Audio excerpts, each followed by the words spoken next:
Kejadian 38, Yehuda dan Tamar. Pada waktu itu Yehuda meninggalkan saudara-saudaranya dan menumpang pada seorang adulam yang namanya Hira. Di situ Yehuda melihat anak perempuan seorang Kanaan. Nama orang itu ialah Syua.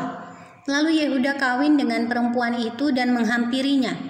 Perempuan itu mengandung lalu melahirkan seorang anak laki-laki dan menamai anak itu Er. Sesudah itu perempuan itu mengandung lagi lalu melahirkan seorang anak laki-laki dan menamai anak itu Onan. Kemudian perempuan itu melahirkan seorang anak laki-laki sekali lagi dan menamai anak itu Shelah. Yehuda sedang berada di Kezib ketika anak itu dilahirkan. Sesudah itu Yehuda mengambil bagi Er anak sulungnya seorang istri yang bernama Tamar. Tetapi Er anak sulung Yehuda itu adalah jahat di mata Tuhan, maka Tuhan membunuh dia. Lalu berkatalah Yehuda kepada Onan, hampirilah istri kakakmu itu, kawinlah dengan dia sebagai ganti kakakmu dan bangkitkanlah keturunan bagi kakakmu.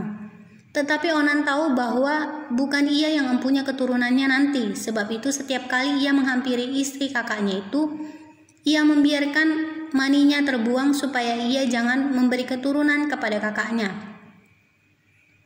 Tetapi yang dilakukannya itu adalah jahat di mata Tuhan, maka Tuhan membunuh dia juga. Lalu berkatalah Yehuda kepada Tamar menantunya itu, tinggallah sebagai janda di rumah ayahmu sampai anakku Shelah itu besar. Sebab pikirnya, jangan-jangan ia mati seperti kedua kakaknya itu. Maka pergilah Tamar dan tinggal di rumah ayahnya. Setelah beberapa lama matilah anak Syua, istri Yehuda. Habis berkabung, pergilah Yehuda ke Timnah kepada orang-orang yang menggunting bulu domba-dombanya bersama dengan Hira, sahabatnya orang adulam itu.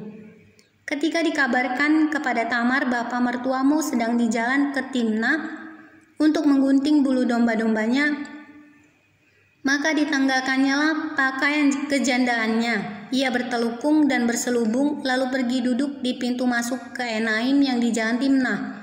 Karena dilihatnya bahwa Shelah telah menjadi besar dan dia tidak diberikan juga kepada Shelah itu untuk menjadi istrinya. Ketika Yehuda melihat dia, disangkanyalah dia seorang perempuan sundal karena ia menutupi mukanya. Lalu berpalinglah Yehuda mendapatkan perempuan yang di pinggir jalan itu serta berkata, marilah aku mau menghampiri engkau, sebab ia tidak tahu bahwa perempuan itu menantunya. Tanya perempuan itu, apakah yang akan kau berikan kepadaku jika engkau menghampiri aku? Jawabnya, aku akan mengirimkan kepadamu seekor anak kambing dari kambing dombaku. Kata perempuan itu, asal engkau memberikan tanggungannya sampai engkau mengirimkannya kepadaku. Tanyanya, apakah tanggungan yang harus kuberikan kepadamu? Jawab perempuan itu, cap meteraimu serta kalungmu dan tongkat yang ada di tanganmu itu. Lalu diberikannya semuanya itu kepadanya, maka ia menghampirinya. Perempuan itu mengandung daripadanya, bangunlah perempuan itu. Lalu pergi ditanggalkannya telekungnya dan dikenakannya pula pakaian kejandaannya. Adapun Yehuda ia mengirimkan anak kambing itu dengan perantaraan sahabatnya orang adulam itu untuk mengambil kembali tanggungannya dari tangan perempuan itu. Tetapi perempuan itu tidak dijumpainya lagi. Ia bertanya-tanya di tempat tinggal perempuan itu, di manakah perempuan jalang yang duduk tadinya di pinggir jalan di Enaim itu? Jawab mereka, tidak ada di sini perempuan jalang. Kembalilah ia kepada Yehuda dan berkata, tidak ada kujumpai dia. Dan juga orang-orang di tempat itu berkata, tidak ada perempuan jalang di situ. Lalu berkatalah Yehuda, biarlah barang-barang itu dipegangnya, supaya kita jangan menjadi buah olok-olok orang. Sungguhlah anak kambing itu telah kukirimkan, tetapi engkau tidak menjumpai perempuan itu. Sesudah kira-kira 3 bulan, dikabarkanlah kepada Yehuda, Tamar menantumu bersundal, bahkan telah mengandung dari persundalannya itu. Lalu kata Yehuda, bawalah perempuan itu supaya dibakar.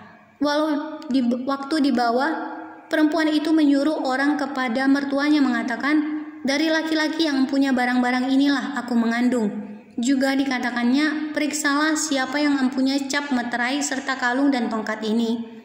Yehuda memeriksa barang-barang itu lalu berkata, bukan aku, tetapi perempuan itulah yang benar, karena memang aku tidak memberikan dia kepada Shelah, anakku.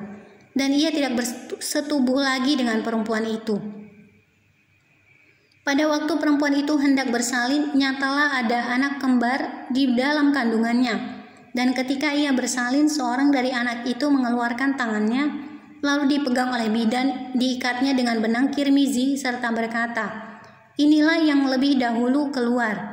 Ketika anak itu menarik tangannya kembali, keluarlah saudaranya laki-laki, dan bidan itu berkata, "Alangkah kuatnya engkau menembus keluar." Maka anak itu dinamai Peres. Sesudah itu keluarlah saudaranya laki-laki yang tangannya telah berikat benang kirmizi itu. Lalu kepadanya diberi nama Zerah.